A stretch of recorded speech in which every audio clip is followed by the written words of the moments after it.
안녕하세요. 빠른커피의 김사원입니다. 오늘 이야기 드릴 것은 국내 디카페인 생두가 많이 없는데 그 이유에 대해서 찬찬히 뜯어보려고 합니다. 그 카페 프랜차이즈 매장에 가면 가끔씩 디카페인 커피를 예전엔 팔다가 지금은 안 파는 곳들이 꽤 있을 수도 있어요. 왜냐하면 디카페인 생두가 6개월 전부터 계속 품절 현상을 일으키고 있었는데 지금도 일시적으로 계속 품절 현상이 있기 때문에 디카페인 생두가 유통이 적당히 이루어지지 않는 문제점을 갖고 있습니다. 이런 것들을 고민해 보면은 커피 생태계의 어떤 구조적인 문제예요. 커피를 하나 더 팔 수 있는데 팔 수 없는 디카페인 생두는 왜 이런 문제점을 갖고 있는지 여러분들과 함께 이야기 나눠보려고 하는데요.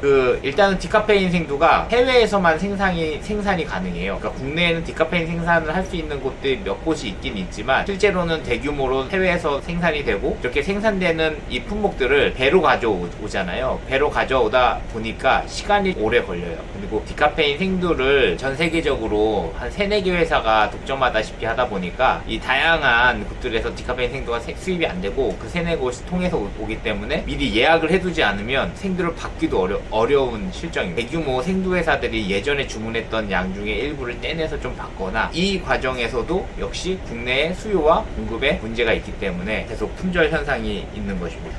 그리고 디카페인 생두가 국내 수요가 그리 많은 게 아니었어요. 원래 디카페인 생두의 품질이 점점 올라지면서 그러니까 커피가 국내 소비자들이 많이 먹으면서 디카페인 커피에 대한 마케팅도 강화되면서 디카페인 생두가 이제 수요가 올라갔는데 지금 애매한 상태인 거죠. 그러니까 양이 많으면 디카페인 생두를 계속 끊임없이 주문해서 이 격차를 없애면서 조금씩 갖고 오겠지만 갭 차이가 지금 애매한 상태여가지고 이렇게 계속 일시적인 품절 현상이 있는 겁니다. 이게 풀리려면 한 3년 정도? 2년 정도 걸리지 않을까 이런 생각을 하는데요. 이런 이유 중 하나가 디카페인 생두를 생산하는 곳이 이미 3-4년 전부터 예약을 다 받아놓기 때문에 이런 현상이 있는 것이라고 생각합니다. 그리고 이 두 번째 문제는 MOQ에 대한 문제예요. 이 최소량으로 생두를 주문해서 받아야 되는데 이제 생두를 받으려면 디카페인 생두는 예전에는 소비가 많이 이루어지지 않아가지고 한번 수입하면 거의 뭐 3년 동안 내내 팔아야 되는 시점이었어요. 그러니까 디카페인 생두를 수입하면 3년 동안 재고로 쌓아놔야 되니 생두 회사 입장에서는 굉장히 큰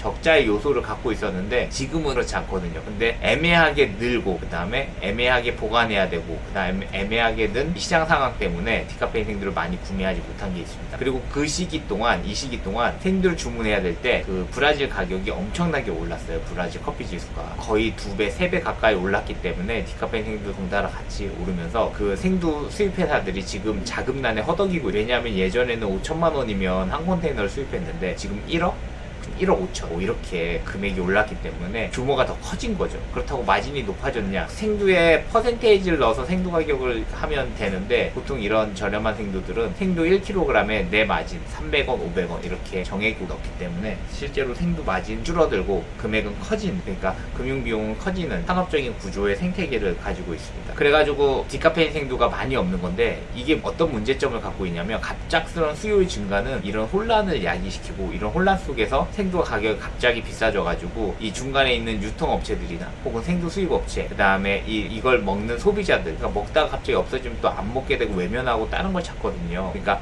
이렇게 이류적인 문제를 해결하지 않으면 이 디카페인 생두 시장도 열심히 키우는 시장이 점점 사라지는 입장에 처해 있는데요. 이게 6개월 전부터 시작해가지고 지금까지 있는 거 보면 이 문제는 그냥 일시적인 게 아니라 구조적으로 어떤 문제점을 들고 있는 겁니다. 디카페인 생두. 그래가지고 지금도 이런 문제가 계속 연장선에 있는데 이게 언제 풀릴지 모르겠지만 풀리면 디카페인 마케팅이 또 시작되고 맛있는 디카페인 먹을 수 있는 시점이 되지 않을까 이런 하는데요. 저희 역시도 디카페인 생두가 수급이 어려워서 이것저것 섞어 쓰다 보니까 라벨이 계속 바뀌어요. 어떨 때 과테말라였다 어떤 콜롬비아였다. 근데 제일 중요한 건 또 디카페인이잖아요. 그래서 지금 이런 혼란한 틈에서 우리나라에 디카페인 생산 공정이 큰 게 하나 있으면 어떨까 이런 생각도 해봅니다. 그럼 일단 시청해 주셔서 감사하고요. 다음엔 다른 영상으로 인사드리도록 하겠습니다. 감사합니다.